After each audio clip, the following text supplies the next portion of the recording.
Hello, welcome to 10 Minutes with Tennion. I am so thankful and so blessed to be here with Alesha Graves with the Jefferson County Drug Coalition. And she is going to talk to us about the 10 ways to save a life battling family drug addiction. And we all have been there. We know someone who's probably experienced it. And what I love about Alesha is her testimony is how she is an addiction survivor. Alesha, tell us a little bit about your testimony. I started using at age 19, and it was about a year later that I was arrested for my first felony.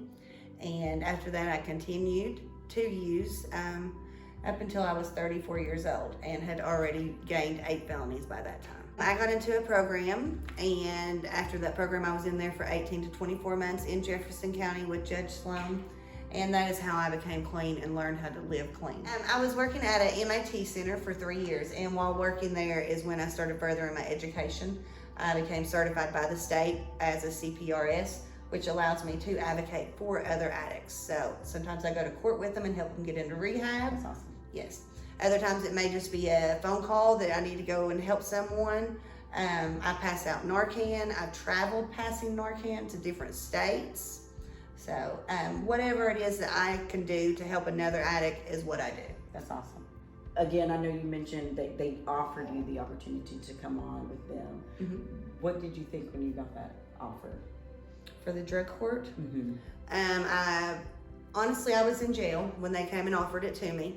And I told the girls, save my bed because I'll be back. You thought you were going back? Yeah. I did not think I could do it.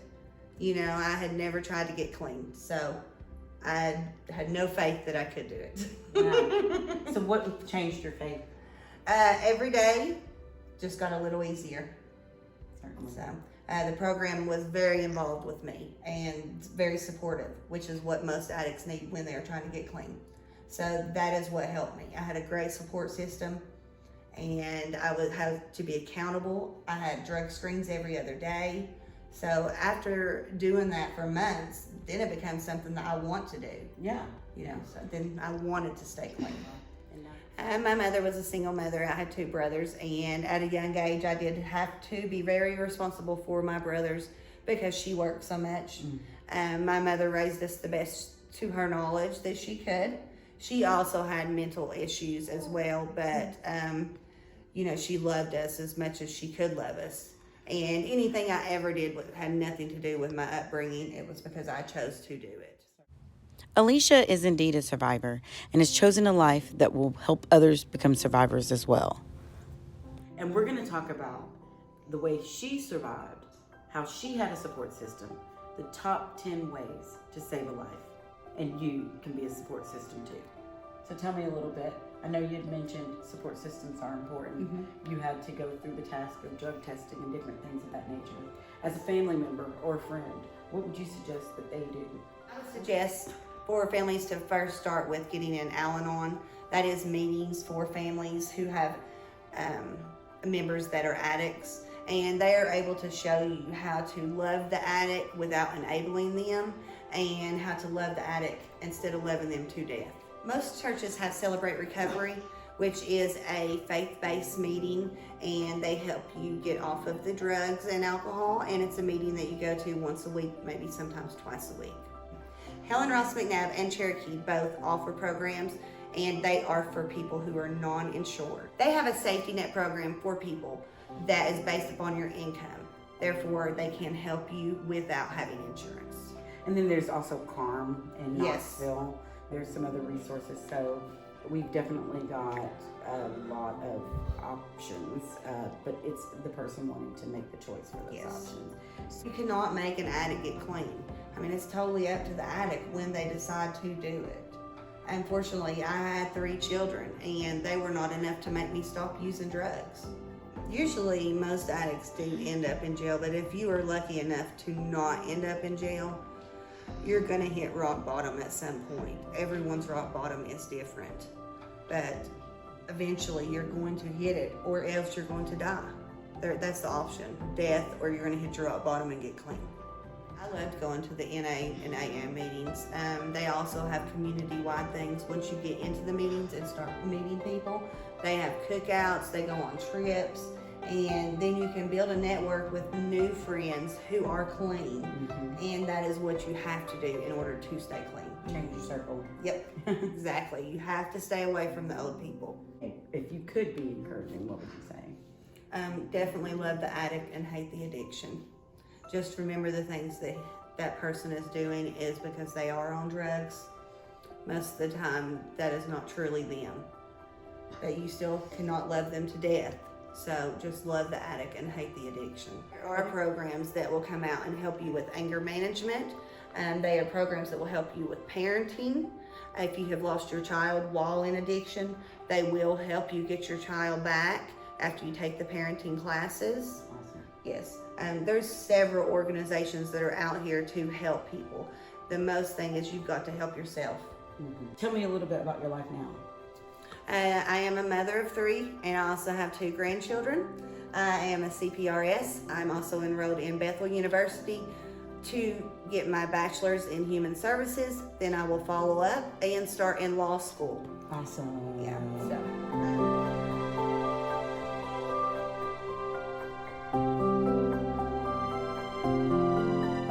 I'm also an employee of the Jefferson County Substance Abuse Drug Coalition. So what are your goals with law school? I'm wanting to become an attorney so that I can start helping other addicts. Brilliant. I'm in the courtroom all the time now, helping people get into rehab, and it's just become a passion of mine. So I want to further my education, and hopefully I can start helping people as well. If you suspect that your family member is using, you will see them changing. Money will start disappearing, possibly lying. You may even see some things missing from your home that they have stolen and sold or pawned.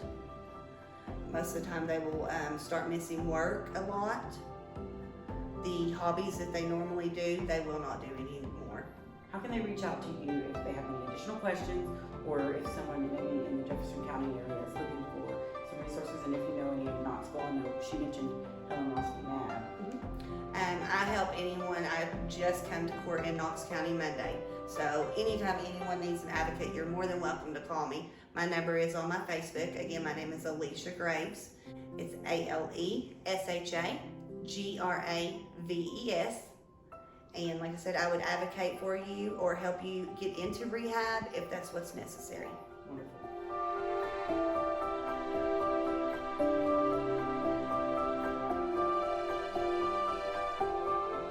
Well, I definitely appreciate you so much, Alesha. Thank you for coming out. 10 Minutes with Tennion. We're not only about weight loss, we're not only about fitness. One thing that we definitely know is that if you're not fit in the mind, then the physical and everything else doesn't matter. So remember, reach out to Alesha Graves if you or someone you know is battling drug addiction. You can reach out to the Drug Coalition, and they also have a site on Facebook, which is Rescue 180.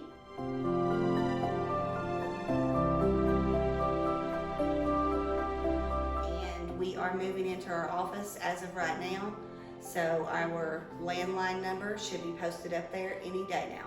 Perfect. Awesome. Well, thank you again, and have a wonderful day. If you have any questions or any suggestions, like, share, but definitely comment below, because it's a we thing, not a me thing. We appreciate your time and attention. Thank you.